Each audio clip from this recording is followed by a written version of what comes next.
암송 구절이죠.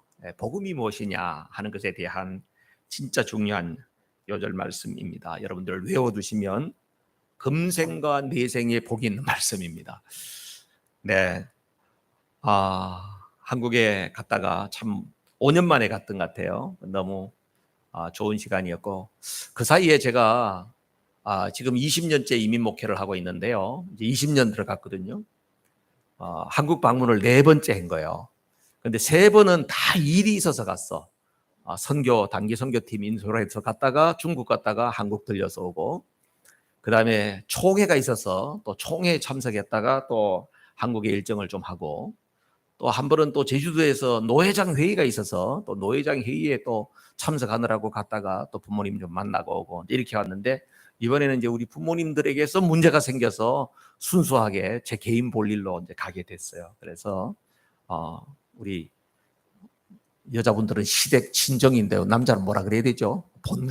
본가에 가서 부모님하고 한 일주일 동안 같이 있고, 그다음에 또 우리 처가에 가서 또 한 일주일 동안 부모님 또 하고 가까이 같이 있고, 그래서 이번에는 다른 뭐 친구들 만나고 뭐 다른 이런 일들은 거의 이제 좀 별로 안 하고 우리 부모님들하고 같이 이렇게 많은 시간을 보내게 됐던 것 같아요.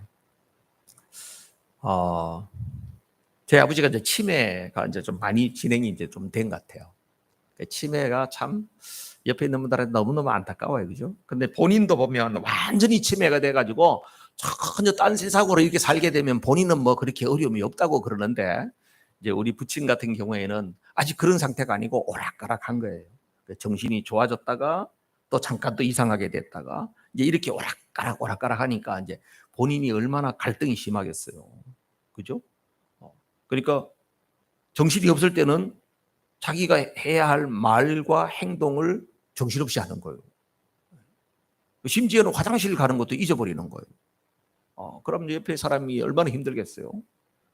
그러고 나서 나중에 정신이 들어보면 내가 왜 이러지? 이렇게 될 거 아니에요. 그럼 또 자기 의식이 돌아오게 되면 굉장히 힘든 거예요.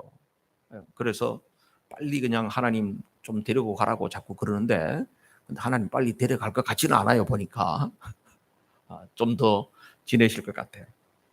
그래서 본인이 많이 내적으로 혼란한 그런 상태에 있다. 그래서 참 너무 곁에서 보니까 안타까웠어요. 또 저는 뭐 잠시 뵙고 오는 거니까 또 그렇지만, 또 옆에서 저희 모친이 많이 힘들고 그런 상태에 있어서 여러분 기도해 주시기를 바라고요. 제가 수요일 날 왔는데 목요일 날인가요? 제가 한번 우리 어머님한테 전화해서 내가 잘 도착했다고, 미국에 잘 도착했다고, 아유 잘 도착했구나, 그래 잘했다, 수고했다. 그런데 아유 어젯밤에 네 아버지가 그냥 밤에 막 울어가지고 무슨 큰일 난 줄 알았다. 그래서 왜요? 그랬더니 저희 아버지가 간밤에 막 울더래요. 그래가지고 이 영감이 갑자기 왜 이러냐 해가지고서 왜 그래요? 그랬더니 자기가 아프다고 은우가 미국에서 그 엄청나게 요새 비행기 값도 비싸다 그러는데 그 엄청난 값을 치러 가면서 여기 왔다 간 것이 너무나도 안쓰러워가지고 밤에 살다 보니 정신이 드신 거예요. 밤에 이제 잠이 안 오고 일어나다 보니까 아들이 왔다 갔는데, 아이고 아들이 왔다 갔는데 이게 비용이 엄청난 대가를 치르고 여기 왔다는데, 그러니까 너무 미안한 거 이런 마음이 있어가지고 막 엉엉 울었대. 그러면서 우리 어머니한테 그랬다는 거예요. 이제 다음에는 그래 무리하지 말고 내가 죽어도 천국 가서 만나니까 올 생각 말아라고 꼭 전해라고 그랬다는 거예요. 그래서 여러분들 그 자녀들이 가까이 있는 것도 복이에요. 가끔 보면 아이고 목사님 옆에서 자꾸 속만 새깁니다. 그래도 가까이 있는 게 또 때로는 복이에요. 그래서 저는 이제 우리 교회 어르신들이 많으니까 끝까지 여러분들이 예수님 잘 믿고 천국에 입성하고 천국에서 영광스러운 기업을 누리는 그런 사람이 되도록 하는 일에 저는 여기서 여러분들을 잘 섬기고, 또 우리 부모님에 대한 것은 또 하나님께서 돌봐주실 줄로 믿고 또 여러분 기도해 주시면 좋겠습니다. 한국에서 있는 동안에 저도 이 시차가 안 맞으니까 좋은 거 하나 있어요. 새벽에 일찍 일어나니까 할 일이 없잖아. 새벽 기도를 가게 되는 거야. 그래서 한국에 가서도 일찍 일어나가지고 어디 새벽 기도 갈 데 없나 해가지고 이제 새벽 기도를 좀 다니고, 또 주일날 제가 또 늘 이렇게 예배 인도를 하는데 이번에는 그런 부담이 전혀 없으니까 아주 편안한 마음으로 또 가고 싶은 교회에 가서 예배를 드리고 이렇게 했어요. 그런데 교회에 가보니까 몇몇 교회들은 보니까 표가 똑같아. 아니, 어떻게 표가 똑같지? 그런데 가만히 보니까 제가 나왔던 그 신학교, 그다음에 교단에서는 총회에서 이제 표를 정해줬나 봐요. 그래서 제가 있었던 그 교단에서는 많은 교회가 그 표를 썼더라고. 근데 그 표를 딱 보는 순간에 마음에 와닿더라고. 그게 뭐였냐? 오늘 제가 제목으로 전한 거예요. 다시 복음으로. 다시 복음으로. 거기에 부제가 붙었어요. 복음으로 교회를 새롭게, 세상을 이롭게. 복음으로 교회는 새로워져야 되고, 그리고 세상을 유익하게 하는 그런 교회가 되어야 된다. 그런 표를 정한 이유를 여러분 짐작하시죠? 코로나 때문에, 그죠? 코로나 지나면서 교회들이 얼마나 어려움 가운데 있었습니까? 또 세상 가운데에서 사람들이 교회를 향해서 얼마나 손가락질 하면서 교회를 아주 저급한 종교 집단으로 그렇게 막 그냥 폄하하고 그런 일들이 많았었지 않습니까? 그래서 교회들이 그동안에 있었던 여러 가지 일들을 돌아보면서 교회가 회복하려고 몸부림치고 있다고 하는 것을 그 표를 통하여서 확 와닿더라고요. 그렇지. 교회라고 하는 것은 어떻게 해야 회복할까? 여러분, 교회가 회복한다는 말은 다른 말로 하면 우리 각자가 어떻게 하면 회복될까 하는 물음하고 똑같은 거예요. 교회가 회복되는 것은요, 무슨 교회를 잘 짓고 교회에 좋은 프로그램을 갖는다고 해서 회복되는 것이 아니고 복음으로만 회복이 되는 거예요. 복음으로. 다시 복음으로. 그래서 한국교회도 다시 복음으로 회복되기를 사모하고, 또 저와 여러분도 다시 복음으로 회복되는 그런 계기를 삼아갈 수 있기를 주님의 이름으로 축복합니다. 저는 복음이 뭔지를 알아야 될 거 아니에요. 복음으로 다시 좀 뭔가 새로워지려는데 복음이 뭐냐를 알아야 될 거 아니에요. 복음이 뭡니까? 복음은 예수 그리스도가 복음이에요. 복음은 예수님이 하신 일이 복음이에요. 여러분, 아담으로 인하여서 하나님께서 우리에게 주셨던 어마어마한 축복을 그 우리 아람 할아버지 때문에 다 잃어버린 거예요. 하나님께서 주셨던 그 놀라운 축복들을 다 상실해버렸어요. 그걸 누가 되찾아 주시느냐? 예수님이 다 되찾아 주신 거거든. 예수님께서 우리의 모든 죄 문제를 십자가에서 부활 성천하심으로써 십자가와 부활로 대가를 치르시고 승리하심으로써 잃어버렸던 것을 다 되찾아 주신 것, 그게 바로 예수님이에요. 그게 복음이에요. 그래서 예수님의 이름에는요, 구원자라는 이름이 있어요. 구원자. 우리를 구원하신 분이다. 그죠? 예수님의 이름 속에는요, 우리와 늘 함께 하신다는 임마누엘이라고 하는 이름이 있어요. 그러면 예수님이 하신 일을 보면요, 우리가 잃어버렸던 하나님의 자녀됨의 권세를 되찾아줬다고 하는 sonship이 있어요. 예수님이 하신 일 가운데에서는 하나님께서 우리에게 맡겨주셨던 엄청난 권리가 있었거든요. 권한, 권리가 있었거든요. 그거 다 잃어버렸는 거 다 되찾아 주셨다고 하는 그런 어마어마한 일들이 예수님의 이름 속에 있는 거예요. 그래서 우리가 복음이 무엇이냐 이렇게 물을 때에 우리 인생의 모든 문제를 해결하시는 예수 그리스도의 십자가의 승리가 바로 복음이다. 예수님이 복음이다. 이런 이야기를 우리는 수없이 들었어요. 그것이 다시 우리 마음속에서 리마인드 돼야 돼요. 복음이 뭐라고요?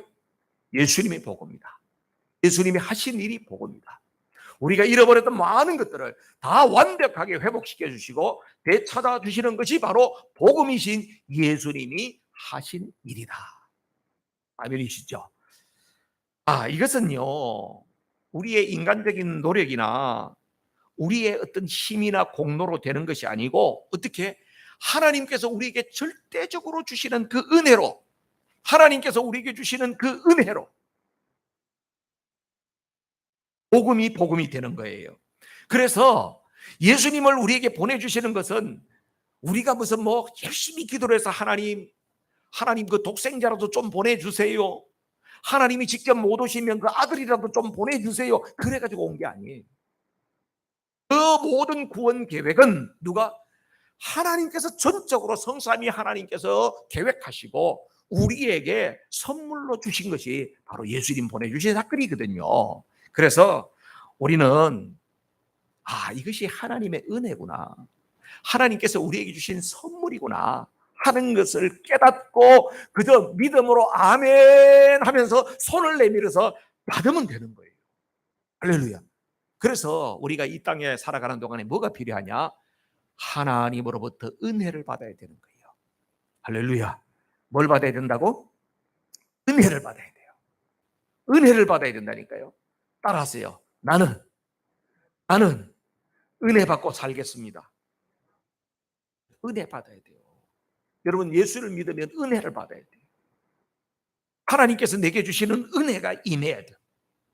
다른 말로 하면 하나님의 은혜가 아니면 나는 살 수가 없습니다, 이 이야기예요. 나는 내 힘으로, 내 능력으로 살 수가 없습니다. 이게 바로 다시 복음을 회복하는 사람의 고백이에요. 그래서 여러분, 기도할 때마다 나는 은혜가 필요한 자입니다. 하나님의 은혜가 필요합니다. 나는 하나님의 은혜가 없으면 살 수가 없는 자입니다. 하나님, 나를 불쌍히 여겨주세요. 이런 기도가 하나님을 감동케 하는 기도예요. 여러분, 기독교의 저력이라고 하는 것은 바로 어때요? 위기 때에 빛납니다. 여러분, 간증 이런 TV에 보면은 기독교 방송이나 무슨 CTS나 이런 데 보면은 간증 프로그램 많이 나오잖아요. 그죠? 새롭게 하소서 이런데. 그런데 간증을 하는 사람들의 공통점이 뭐예요? 탄탄대로로 쫙 가서 막 인생에 그냥 너무나도 잘 되고 성공하고 그런 이야기인가요? 그런 이야기는 거의 없죠. 그런 사람들이 말할 수 없는 절망 속에서, 진짜 사망이 엄침한 골짜기 가운데에서, 인생의 빛이라고는 하나도 없는, 희망의 빛이라고는 하나도 없는 그 속에서 하나님께서 그들을 만나주시고 그들을 만져주시고 이렇게 세워주시고 역전케 하시고 다른 사람들에게 엄청난 희망의 메시지를 전하는 그런 사람으로 세워주신 이야기들이 그 간증의 공통점 아니겠어요? 그렇죠? 그러니까 기독교는 바로 뭡니까? 위기의 때에 빛을 발하는 거예요. 우리 기독교 신앙이라고 해서 넘어지고 쓰러진다 할지라도 거기에 좌절하지 않고 다시 일어설 수 있다고 하는 것이 바로 뭐라고? 복음의 능력인 겁니다. 그래서 여러분, 우리가 복음으로 회복한다고 하는 것은 바로 뭐냐면, 그런 절망자들이 온다 할지라도 우리는 다시 일어날 수 있다. 예수 그리스도 안에 다시금 회복의 길이 있다. 예수님 안에 다시금 소망이 있다. 다시 일어날 수 있다. 할렐루야. 그 신앙이에요. 그게 바로 기독교 신앙이에요. 오뚜기 신앙이라고 그러지. 오뚜기 아시죠? 오뚜기 이렇게 건드려봐도 땡글땡글땡글 하다가 다시 딱 서지 않습니까? 그죠? 오뚜기 장난감이요, 막 이렇게 해도 또 넘어질 것 같지만 또 일어서지 않습니까? 왜 그래요? 그 오뚜기 속에 보면 제일 중간에 쇠덩어리가 들어앉아 있어요. 그건 쇠가 들어앉아 있어요. 무게의 중심이 그 밑에 있어요. 그래서 아무리 넘어뜨리려고 해도 오뚜기는 또 서는 거예요.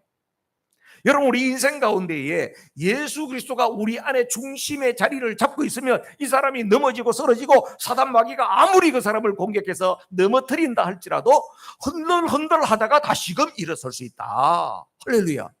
왜요? 예수님이 우리 안에서 우리 중심 속에 있기 때문에 그렇습니다. 세상의 모든 사람이 그런 것이 아니고요. 누가? 복음을 만난 사람이 그래요. 예수 그리스도의 그 복음을 만나서 예수님이 우리 안에 주인으로 딱 자리 잡으면 그런 인생이 되는 줄로 믿습니다. 그래서 어떻게 해요? 우리 인생의 중심은 누가 되어야 된다? 예수님이 중심이 돼야 돼요. 누가 중심이 돼야 된다고? 예수님이 내 인생의 중심이 돼야 돼요. 따라하세요. 내 인생의 주인은 예수님이십니다. 예수님이에요. 할렐루야. 내 안의 중심은 예수님이에요. 여러분, 개인도 내 개인의 중심에 예수님이 계시면 내 심령에 천국이 임하는 거야. 기뻐. 예수님이 계시면 여러 가지 염려, 불안한 것들이 있다 할지라도 그런 것들이 다 잠잠해져요. 왜냐하면 예수님은 복음의 능력을 가지고 계시는 분이기 때문에 그 믿음이 자꾸 생겨나기 때문에 여러 가지 환경적인 어려움들을 극복할 수 있어요. 여러분, 가정에 예수님이 주인이 되시면 가정 천국이 돼요. 여러분, 교회의 주인이 예수님이 되시면 이 교회는 천국의 공동체가 되는 거라니까요. 그래서 예수님이 주인이시냐 아니냐 중요한 거예요. 그래서 여러분들이 모이는 곳마다, 내가 있는 자리마다 예수님이 주인 되시도록 하려고 하는 그런 선한 영향력이 이게 필요한 것입니다. 직장에도 나갔다, 그게 뭐 믿는 사람도 있고 안 믿는 사람도 있어요.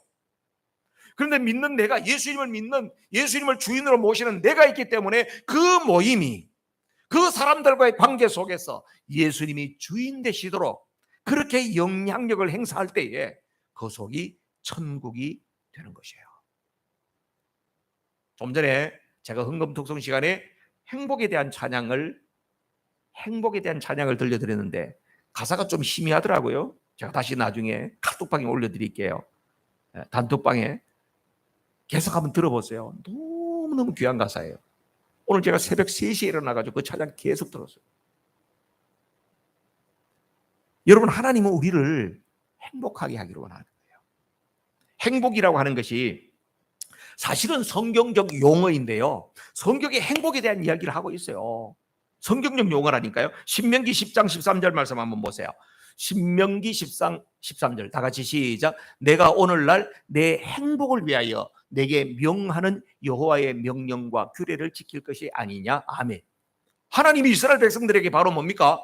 율법을 주셨어요. 하나님께서 여러 가지 지켜야 할 법을 주셨어요. 왜 줬냐? 너희들 행복하게 해주려고. 너희들이 마음대로 살면 행복할 것 같지만 아니라는 거예요. 하나님이 정리해 놓은 그 법대로 살아가는 무지무지 행복이 여기 있다는 거예요. 하나님이 이스라엘 백성들을 향해서 뭐라고 그러는지 아세요? 신명기 33장 말씀 보세요. 다 같이 시작. 이스라엘이여 너는 행복자로다. 됐습니다. 고개만 들어도 돼요. 이스라엘 백성들을 향해서 뭐라고요? 너희들은 행복한 사람들이다. 왜 그럴까요? 너희들처럼 구원받은 사람이 누구냐? 너희들처럼 도와주는 이가 누구냐? 하나님을 주인으로 모시고 하나님을 아버지로 모시고 사는 그들은 행복한 사람이 되는 거예요. 그런데 세상의 사람들은 어떻게 해요? 이 행복이라는 용어를 왜곡시켜 버렸어요. 뭐 세상에서 이런 거 저런 거 누리고 즐기고 뭐 짜릿한 거, 뭐 사람들이 잘 알아는 그 일탈 행위를 하고 이렇게 하면 뭐 나는 행복해 뭐 이렇게 생각하는데요. 아니에요. 하나님은 우리를 행복하기를 원하시는데 하나님의 말씀 가운데 있을 때에, 하나님이 정하신 그 울타리 속에 있을 때에 진짜 행복하다는 거예요. 여러분, 하나님께서 정하신 울타리 속에 있으면 답답할 것 같죠? 하나님께서 정하신 울타리는 무지 끝이 없어요. 하나님이 정해놓은 그 영역은 끝이 없다니까. 답답할 것 같지만 그렇지 않아요. 예수 믿는 사람은 답답해요. 예수 안 믿는 사람들은 굉장히 자유로워요. 이렇게 생각하지만 그것은 복음의 비밀을 모르는 사람이 하는 이야기예요. 하나님을 깊이 묵상하고 깨달으면 하나님의 세계는 너무나도 광범하기 때문에 내가 일평생 가도 그 끝까지 갈 수가 없는 그런 무한한 자유함과 기쁨이 있는 그런 영역이라니까. 그래서 오늘 뭐라고요? 이스라엘이여 너희들은 행복한 사람이다. 송경민이라고 하는 목사님이 행복의 가사를 썼는데요, 이렇게 썼더라고요. 화려하지 않아도 정결하게 사는 삶, 가진 것이 적어도 감사하며 사는 삶, 내게 주신 작은 힘 나눠주며 사는 삶, 이것이 나의 삶의 행복이라고. 여러분도 그래요? 이게 행복이어야 돼요. 이게 행복인 줄 알고 사는 자가 행복한 거예요. 눈물 날 일 많지만 기도할 수 있고, 억울한 일 많으나 주님 위해서 참을 수 있고, 비록 짧은 작은 삶이지만 주 뜻대로 사는 삶, 이것이 내 삶의 행복이라고. 이것이 행복이라고. 세상은 알 수 없는 하나님의 선물, 하나님의 자녀로 살아간다는 것, 이것이 행복이라고. 할렐루야. 너무나도 감사합니다. 그래요. 하나님의 자녀로 살아간다는 것이 행복이에요. 누가 고백할 수 있다고? 예수님, 참 복음이신 예수님을 만난 사람이 이런 고백을 하면서 나는 참으로 행복한 사람입니다, 이렇게 하면서 살 수 있는 거예요. 할렐루야. 여러분 행복합니까? 아멘이십니다. 자, 두 번째로는, 자, 복음을 만난 사람은 어떻게 살아야 되냐 이거예요. 복음을 만난 사람은 어떻게 살아야 될까요? 복음에 사로잡힌 인생들의 특징이 있어요. 복음을 만나고 복음에게 사로잡힌 사람은 인생이 완전히 달라져요. 여러분 성경에는 대표적으로 사도 바울 같은 사람은 완전히 달라지지 않습니까? 그죠? 예, 역사 속에 또 수많은 간증 속에 우리 속에 복음을 만나고 난 다음에 내가 어떻게 달라지고 변해졌느냐 하는 것에 대해서 우리도 할 말이 참으로 많다고요. 복음을 만난 사람들의 특징은 바로 뭐냐 하면 삶이 완전히 달라져요. 그래서 성경은 바로 이렇게 표현합니다. 고린도후서 5장에 보면 여러분 잘 아는 말씀이에요. 외울 수도 있죠. 다 같이 시작. 그런즉 누구든지 그리스도 안에 있으면 새로운 피조물이라. 이전 것은 지나갔으니 보라 새 것이 되었도다. 아멘. 복음을 만난 사람은 이전 것은 지나갔으니 보라 새 것이 되었다고 선언해버리는 거야. 선포가 여기 있는 겁니다. 이 말은 예를 들면 이런 거예요. 여러분 집 올드 하우스 이런 건 어떻게 해요?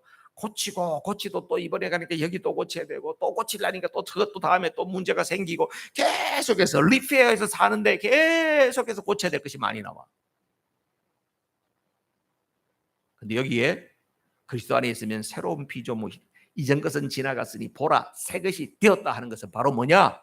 올드 하우스를 고치는 정도로 내가 변했다는 이야기가 아니고 그 건물을 싹 헐어버리고 새로운 건물로 리빌딩 됐다는 거예요. 새로운 건물로 세워졌다는 거예요. 여러분 복음을 만나는 사람은 그 사람은 똑같은 외형은 똑같은 사람인 것 같지만 그 안에 내면이 완전히 달라지기 때문에 주인이 완전히 달라졌기 때문에 그 사람은 리빌딩 새로 세운 집과 같다는 거예요. 할렐루야. 복음을 만난 자는 그런 거예요. 여러분 주인이 바뀌었다. 복음을 만나고 나서 주인이 바뀐 인생은 어떤 인생이 될까? 그럼 새로워졌다고 해서 어떻게 사는 것이 새로워지는 것인가? 그것은 내가 살아가는 데 있어서 삶의 기준과 원칙, 내가 소중하게 여기는 것, 이런 것들이 다 바뀌는 겁니다. 바뀌는 거예요. 달라져요. 그 기준과 원칙이 어디에 있을까요? 기준과 원칙이 어디 있죠? 어렵나? 지난주에 권삼절 목사님 이야기하던 건 쉬웠는데 우리 목사님 왜 이렇게 어렵게 이야기를 하나? 어렵나요? 여러분 우리 삶의 기준과 원칙, 새로운 삶의 기준과 원칙이 어디에 있어요? 성경에 있지. 하나님의 말씀 성경에 있잖아. 그렇죠? 너무 쉬운 걸 모르셨구나. 요새 새벽 기도할 때 여러분 신명기 열심히 하셨죠? 그동안 참 열심히 장로님하고 같이 열심히 하셨는데 여러분 신명기 말씀을 가만 보면 그렇잖아요. 죽음을 앞둔 이제 모세가 유언같이 이제 출애굽 2세대 다음 세대들에게 말씀을 쭉 남겨주고 있잖아요. 그죠? 하나님으로부터 받았던 저 시내산에서부터 이미 받았던 그 말씀들, 이제 2세대들은 광야에서 태어나고 이랬던 사람들은 잘 모르니까 그들에게 다 말씀을 하나하나 가르쳐 줍니다. 그 말씀 하나하나가 기가 막힌 거예요. 4,000년 전에 3,500년 전에 있었던 그 말씀들이 지금 이 시대의 이야기에도 꼭 맞는 이야기만 하는 거예요. 사회적 약자들은 어떻게 돼야 되느냐, 가난한 사람들 어떻게 되느냐, 개인적인 윤리 도덕은 어떻게 되느냐, 하나님이 만든 질서를 어떻게 지켜나가야 돼, 이런 것들을 갖다가 이야기했는데 너무나도 21세기에 지금 이걸로 그냥 법을 세우면, 한 나라의 법을 세우면 진짜 딱 맞겠다, 그럴 정도의 내용을 이야기하고 있는 거예요. 그걸 왜 주셨다고? 이스라엘 백성들의 행복을 위해서. 행복을 위해서. 그래서 여러분 하나님의 말씀은 바로 이런 거예요. 우리의 삶을 가장 아름답고 복되게 만들게 하기 위해서 하나님께서 주신 것이다. 이거 안 들으면 너 죽어, 이게 아니라니까. 가끔 이런 분이 있어요. 하나님 너무 무서워요. 막 그냥 하나님 죽여도 그냥 안 죽이고 막 돌로 쳐 죽이라 그러고 너무나도 무서워요. 하나님 왜 이렇게 잔인하세요? 여러분, 율법에 그런 말씀들이 나오는 이유가 뭘까요? 율법은요, 하나님의 말씀을 그대로 집행하기 위해서도 있지만 또 한 가지 이유는 뭐냐면 예방법이라는 거예요. 예방법. 강력한 말씀을 이야기해 주면서 그런 죄를, 와, 우리는 그런 죄를 지면 안 돼, 너무 무서워, 아예 그런 죄, 그런 범죄를 하지 않도록 하기 위해서 예방법으로 주신 내용도 있다 이 말이에요. 그래서 여러분, 하나님의 말씀, 복음에 합당한 삶을 살아가는 데 있어서는 하나님의 말씀이 기준이 되기 때문에 그 말씀대로 사는 것이 가장 행복하고 복되다. 그래서 복음을 만난 사람은 어떻게 살아갈까요? 하나님의 말씀을 기준 원칙으로 삼고 살아가는 것이 가장 행복합니다. 자, 그러면 여러분 어떠세요? 설교를 듣고 또 성경을 읽고 그러면 그 말씀대로 꼭꼭 살아내나요? 그 말씀대로, 아유 목사님, 나는 그냥 말씀 배우면 그냥 바로 실천합니다, 바로 그렇게 삽니다, 그렇게 살아지나요? 그게 잘 안 된다. 그게 잘 안 돼. 그래서 어떻게 해요? 그게 잘 안 되기 때문에 말씀과 함께 꼭 세트 메뉴로 따라가는 게 있어요. 세트 메뉴. 뭐가 따라갈 것 같아? 세트 메뉴로 따라가는 게 뭐예요? 햄버거를 사면 세트 메뉴로 따라가는 게 뭐예요? 감자튀김, 허쉬브라운, 소다, 그건 따라오죠. 여러분, 하나님의 말씀이 가는데 꼭 따라오는 게 뭐예요? 기도가 따라가지. 기도가 따라가는. 왜 기도가 따라가느냐? 하나님의 말씀이라는 기준 원칙이 딱 제시됐는데요, 그것을 딱 깨달아 알게, 아 그렇구나. 그런데 우리의 연약함 때문에 그것을 알고도 지켜내질 못하는 거예요. 그렇기 때문에 뭐가 필요하다? 기도가 따라가는 거예요. 기도라고 하는 것은 바로 뭐냐 하면은, 하나님 앞에서, 하나님, 내가 이렇게 살려니까 나는 너무나도 무능한 자입니다, 나는 너무나도 연약한 사람입니다, 하나님 나를 도와주십시오. 하나님의 그 능력에 접붙이기 위해서 기도가 필요한 것입니다. 내가 하나님의 말씀대로 살고 싶은데 살지 못하기 때문에 하나님의 도움을 청하는 것이 바로 기도입니다. 그래서 말씀과 기도는 같이 가는 거예요. 여러분, 말씀을 아무리 많이 배워도 그 말씀대로 잘 살아내지 못한다고 하면, 여러분 이런 이야기 듣잖아요. 머리만 커진다고. 머리만 커진다. 지식 창고에 지식만 자꾸 들어가는 거예요. 지식 창고에 지식만 자꾸 들어가고 나서 자기의 삶의 변화가 일어나지 않으면 어떤 부작용이 생길까? 부작용이 생겨요. 어떤 부작용? 자기가 알고 있는 그 지식으로 자꾸 다른 사람을 판단하고 정죄하고 훈수 두고 잘못했다고 지적하고 그러는 거예요. 왜 그럴까? 부작용이야 이게. 자기가 지식을 통하여 가지고 자기 삶의 변화가 일어난다고 하면은요, 절대로 그렇게 못해요. 그런데 자기 삶의 변화가 일어나지 않을 경우에는 배우는 거는 많아서 자꾸 지식 창고에 지식은 많아지는데 이걸로 다른 사람들을 판단 정죄하고 그 말씀으로 찌르는 가시 노릇을 하는 거예요. 그래서 교회들만 가보면요, 성경 공부를 엄청나게 많이 해가지고 성경에 대해서는 척척박사처럼 잘하는 사람들이 있어요. 목사님만큼이나 성경을 잘하는 사람이 있어.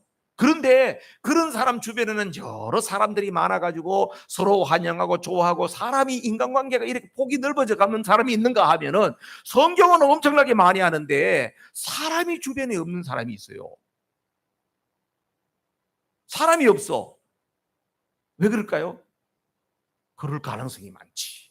이 사람은 자기가 아는 것은 많은데 찌르는 가시처럼 자꾸 다른 사람의 잘못을 지적하고 판단하고 정죄하고 이러니까 주변에 사람들이 가고 싶지 않은 거예요. 그러면 자기가 알아야 되겠지. 아, 내가 성경은 많이 알지만은 내 변화보다도 내가 자꾸 다른 사람 판단하는구나. 하나님 잘못했습니다. 이래야 되는데 또 해석을 이렇게 해요. 사람들이 나하고 수준이 달라가지고 나하고는 못 놀아. 또 이렇게 생각한다. 세상에. 여러분, 변화가 어렵잖아요. 그래서 뭐가 필요하다? 기도가 필요한 겁니다. 절대적으로. 그래서 말씀과 기도는 항상 같이 가야 됩니다. 그래서 사도 바울은 믿음의 아들 디모데에게 사람이 거룩해지는 것은 거룩해진다는 것은 다른 말로 하면 사람이 예수님을 닮아가는 것. 예수님처럼 되고자 하는 사람은 뭘 해야 된다? 디모데전서 4장 5절에 이렇게 말씀해요. 뭐라고? 없어요? 기도와 말씀으로만 거룩해진다는 거예요. 예수님을 닮아가기 위해서는 뭐가 필요하다? 기도와 말씀으로만. 그래서 여러분, 복음을 만난 인생에 있어서 가장 중요한 것이 바로 뭐냐? 기도와 말씀은 항상 세트 메뉴로 같이 가야 한다. 그래서 여러분, 우리가 이제 좋은 계절 가을을 맞이합니다. 네. 여러분들이 기도하고 또 말씀 보고 하는 일에 열심히 하고 또 어떤 분들은 성경을 쓰기도 하고 지금 열심히 잘하고 계세요. 너무나도 감사해요. 저도 이번에 한국에 가가지고 이렇게 큰 성경책 하나 샀어요. 이렇게 이 통독 성경이라고 해가지고 이것은 역사 순서별로 다 이렇게 배열한 일반적으로 쓰는 성경이 아니고 성경을 역사 순으로 쭉 배열해 놓은 거예요. 사도행전 다음에 우리 로마서가 나오잖아요. 이건 사도행전 다음에 데살로니가 전서가 나와요. 바울 서신에 있어서 쓴 순서대로 써놨기 때문에. 그래서 역사 순으로 배열해 놓은 거예요. 제가 이제 앞으로 이 성경을 좀 읽으라고 또 성경을 하나 사왔어요. 여러분, 성경이라고 하는 것을 계속 성경 말씀 묵상하고 또 거기서 깨닫는 대로 기도의 제목을 삼고, 이것이 바로 뭐다? 복음을 만나는 사람의 삶이 그렇게 되어야 된다는 거죠. 그래서 기도와 말씀이 필요한 거다. 자, 마지막으로 우리가 복음으로 돌아가는 데 있어서 우리 교회가 가지고 있는 장점도 있고 또 보완해야 될 것도 있더라. 여러분들은 뭐라고 생각하세요? 내가 정말 복음으로 돌아가서 주님 중심으로 살아가는 데 있어서 내게 장점은 무엇이고 내게 보완해야 될 것은 무엇일까? 그런 생각 해보시나요? 저는 이번에 교회를 좀 떠나 있다 보니까 그런 생각이 좀 들었어요. 우리 교회가 그동안에 잘하는 것은 미셔널 처치, 선교적 교회로서 역할을 감당하는 데 있어서 우리 교회가 능력이 지극히 작은 능력임에도 불구하고 하나님 앞에 크게 귀하게 쓰임받은 교회다. 너무 감사하다. 우리 성도님들은 늘 그냥 연약한 가운데서 뭔가 주를 위해서 하려고 선교하고 선교사님들 위해서 그렇게 기도하고 후원하는 일에 최선을 다했다. 제가 한국에서 송광영 선교사님도 만났다고 제가 올려드렸죠. 송광영 선교사님 만나가지고 얼마나 참 좋은 시간을 갖는지 모르고요. 송광영 선교사님이라는 분은 15년 동안 저희들이 후원하면서 이분은 너무나도 신실한 사역자가 되어 있어요. 지금은 서정대학교 교수로 갔지만 그 사람은 영원한 선교사예요. 삶으로 드러내는 선교사예요. 누가 그렇게 했다? 우리 소만화 교회가 그분을 위해서 기도하고 후원함으로 그런 한 귀한 분이 만들어진 거예요. 송강희 선교사님 계속 저한테 텍스트 메시지 와요. 서문화 교회에서 물질적인 후원은 없어도 계속해서 기도하고 자기와 함께하는 그런 동력하는 교회가 됐으면 좋겠다고. 자기는 그렇게 생각한다고. 그리고 우리 홈페이지에 들어가서 제가 했던 설교를 계속해서 위에서부터 들어나가고 있더라고. 우리 소문화 교회가 어떤 말씀을 듣고 있는가 계속 보고 있더라고. 귀하잖아요. 새로 아프리카에 이제 황상일 선교사님 우리가 후원하면서 우리 교회의 적은 능력을 가지고 우리만 다 할 수가 없으니까 옆에 있는 교회들과 같이 비전을 맞춰가면서 또 힘을 모아가지고 이런 일을 할 수 있었다. 너무나도 감사해요. 그 중심에 누가 있냐? 우리 소만화 교회가 있었다. 전 너무나도 자랑스러워요. 그런데 우리에게 한 가지 부족한 게 있대. 우리에게 잘하는 것도 있지만 부족이 있다는 거예요. 여러분, 우리의 부족이 뭔 같아요? 여러분은 뭔 같아? 스스로 생각해서 우리 소만화 교회가 뭐가 부족하지? 부족한 게 없어요? 우리 교회는 괜찮아요. No problem. 그래요? 여러분의 신앙은 부족한 게 뭐예요? 나는 뭐가 부족하죠? 저는 우리 교회 안에 장점은 많은데 부족함이 바로 이런 거라고요. 최근 몇 년 동안에 새 가족이 없었어요.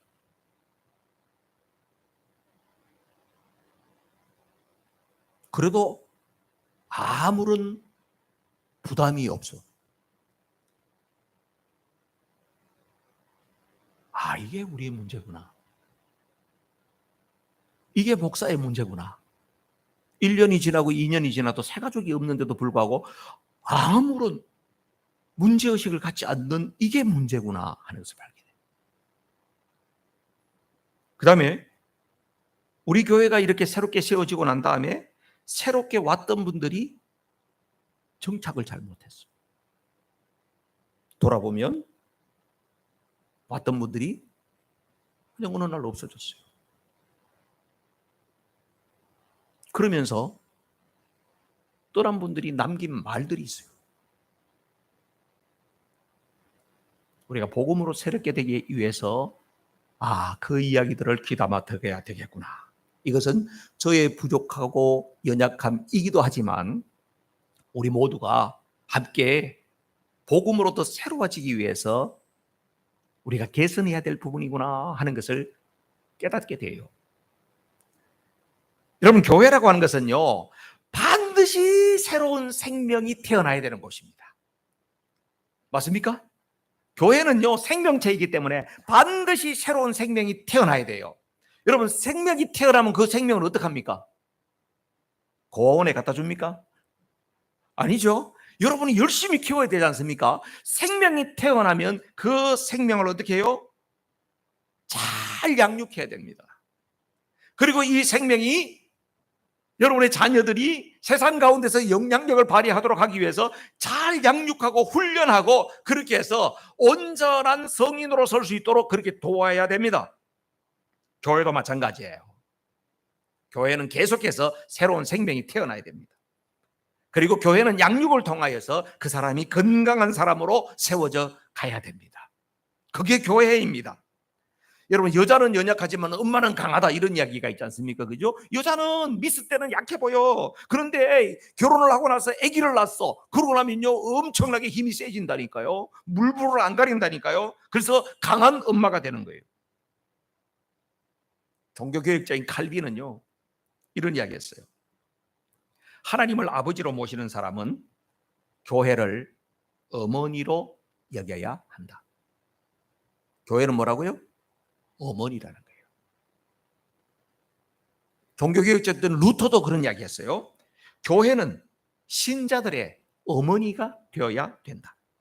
그러니까 교회는 어떤 마인드를 가져야 된다? 엄마 마인드를 가져야 된다. 우리 서머나 교회는 어떤 마인드를 가져야 된다? 어머니의 마인드를 가져야 된다. 어머니는 뭐 하는 거예요? 어머니는 이 세상에서 사랑과 희생, 섬김의 대명사가 어머니예요. 그래서 우리 서머나 교회가 어머니의 품과 같은 그런 따뜻한 교회가 되기를 주님의 이름으로 축복합니다. 우리 이민교회가 사실은 보면 전도하기도 쉽지 않다. 목사님 이제는 이민자도 들어오지도 않아요. 더더구나 작은 교회는요 전도하기가 더 힘들어요. 아유, 내 주변에는 그냥 다 교회 댕기고요. 전도할 사람도 없어요. 이런 여러 가지 우리는 이유를 댑니다. 핑계가 있습니다. 그런데 그런 이유 때문에 우리는 어떻게 해요? 주님께서 우리에게 명령하신 그 일을 갖다가 아예 무시해 버리는 듯한 그런 신앙생활을 하고 있다는 것이 이것이 문제로구나. 이것이 우리가 하나님 앞에서 다시금 회개하고 다시금 각성하고 새롭게 해야 될 부분이 바로 이것이구나 하는 것을 깨달아요. 저는요 주중에 보니까 참 중요한 내용을 알게 됐어요. 구약 시대에 보면요 이스라엘 백성들을 향하신 하나님의 뜻을 잘 말해주는 데가 세 군데가 있더라고요. 하나는 창세기 12장 1절에서 3절이에요. 창세기 12장 하면 누구 생각납니까? 아브라함 부르신 이야기예요. 생육하고 번성하고 땅에 충만하게 될 것을 이야기해 주고요. 네가 복을 내리면 복이 되고 네가 저주하면 저주가 된다. 이러면서 아브라함에게 하셨던 이야기가 바로 뭐냐 하면은 너와 너의 후손을 통해서 열방이 복을 받을 거다. 이 이야기예요. 그러니까 이 말은 무슨 말일까요? 하나님께서 아브라함을 통하여서 선교 명령을 한 거예요. 그 다음에요 출애굽기 19장에 보면요 4절부터 6절까지 나오는 이야기인데요. 출애굽기 여러분 공부하신 분들은 출애굽기 19장을 알 거예요. 시내산에 도착해가지고 하나님께서 시내산 언약을 딱 맺는데 모세에게 뭐라 그러냐면 너희들이 이집트에서 나오게 된 것은 내가 독수리 날개로 너희들을 업어서 여기 오게 한 거야. 왜 그렇게 한지 아니? 그러면서 이스라엘 백성들의 존재 이유를 이야기하는데 너희들을 제사장 나라를 삼기 위해서야.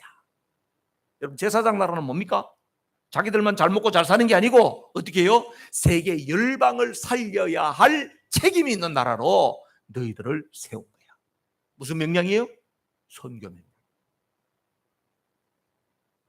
그리고 시편 67편에 보면요, 하나님이 가장 기뻐하시는 것이 뭐냐면은 하나님의 영광을, 하나님의 이름을 찬송하는 것인데요, 그것은 바로 예배로 나타나는데 이스라엘 백성들뿐만 아니라 하나님을 알지 못하는 사람들에게 복음을 전해가지고 그들이 하나님 앞에 돌아와서 그들과 같이 하나님 앞에 예배하고 찬양하고, 이것이 너희들의 사명이야. 와우. 이스라엘 백성들에게요, 여러분, 구약 성경에도 신약에만 전도 선교가 있는 게 아니고요, 구약에도 이스라엘 백성들이 존재 이유와 목적이 바로 뭐냐, 너희들은 하나님의 은혜를 입은 백성으로서 너희들만 잘 먹고 잘 사는 것이 아니고 이 은혜를 흘려보내서 열방이 하나님을 찬양하는 그런 민족이 되도록 해야 된다, 알겠느냐, 이거였어요. 근데 이스라엘 백성들은 잘했다 못했다? 안 했어요. 그걸 어떻게 해요? 자기들만 스페셜 민족이라고 생각하고 우리는 특별한 민족이야 그러면서 율법 가지고 있으면서 따지고 너 지켰어 안 지켰어 이렇게 하고 있은 거예요. 그러니까 결국은 하나님의 구속사의 의도를 잘 이해하지 못해서 이스라엘 백성들은 실패 사례를 남겼다. 그런데 인류 역사상, 우리 기독교 역사상 가장 위대한 때가 언제였냐? 초대교회 때예요. 초대교회 아시죠? 예수님이 부활성천하시고 난 다음에 제자들이 성령 받고 나서 그때 있었던 시대, 200년 300년, 그때 얼마나 환난과 핍박이 심했습니까? 그 처참함은 이루 말할 수가 없었지 않습니까? 그런데 예수님께서 마지막으로 주신 그 말씀을 그들에게 생명처럼 여겼던 거예요. 그것이 마태복음 28장이죠. 다 같이 시작. 그러므로 너희는 가서 모든 족속으로 제자를 삼아 아버지와 아들과 성령의 이름으로 세례를 주고 내가 너희에게 분부한 모든 것을 가르쳐 지키게 하라. 볼지어다 내가 세상 끝날까지 너희와 항상 함께 있으리라 하시니라. 아멘. 이게 선교 명령이에요. 사도행전 1장 8절 여러분 다 아시죠? 암송하시죠. 오직 시작. 오직 성령이 너희에게 임하시면 너희가 권능을 받고 예루살렘과 온 유대와 사마리아와 땅끝까지 이르러 내 증인이 되리라 하시니라. 아멘. 초대교회는요 엄청난 어려운 환경이었어요. 사실은 이 말씀을 지킬 수 있는 환경이 아니었어요. 그런데 그들은 이 말씀을 지키기 위해서 자기 목숨을 내놨어요. 그러니까 인류 역사상 가장 복된, 가장 모델이 될 만한 그런 시대를 만들어갔던 사람들이 초대교회 성도들이었다는 거예요. 말씀을 마칩니다. 사랑하는 성도들은 우리에게 필요한 게 뭐예요? 다시 복음으로 회복하는 것이 필요해요. 다시 복음이 바로 뭐예요? 예수님 중심이 돼야 된다. 예수님이 내 안에 중심이 돼야 된다. 복음을 만난 사람답게 살기 위해서는 어떻게 해야 된다? 다시 말씀과 기도로 우리는 달려가야 된다. 그동안 어떤 핑계 이유가 있었던 간에 내가 이 복음을 만난 셈, 예수님이 나를 위해서 이런 어마어마한 사랑을 베풀어 주셨는데 내가 더 이상 이렇게 살 수는 없다. 나는 말씀과 기도로 돌아갈 거다. 그 다음에 우리에게 한 가지 부족이 있다. 그것은 바로 영혼 구원에 대한 열정. 다시 생명이 태어나고 출산하고 양육하고 어머니의 품과 같은 교회를 세우는 일에 내 남은 인생이 드려지기를 원합니다. 이런 소원을 가지실 때에 여러분 가장 행복한 사람 될 줄로 믿습니다. 우리 합심해서 기도하십시다. 이 시간 하나님 다시 복음으로 돌아가기를 원합니다. 하나님 도와주십시오. 내가 충만해야 남도 도와주고요. 내가 하나님의 은혜로 충만해야 다른 사람에게 선한 영향이 되는 겁니다. 이 시간에 여러분 자신을 위해서, 우리 교회를 위해서, 어머니의 품과 같은 교회가 되기를 위해서 우리 합심해서 기도하겠습니다.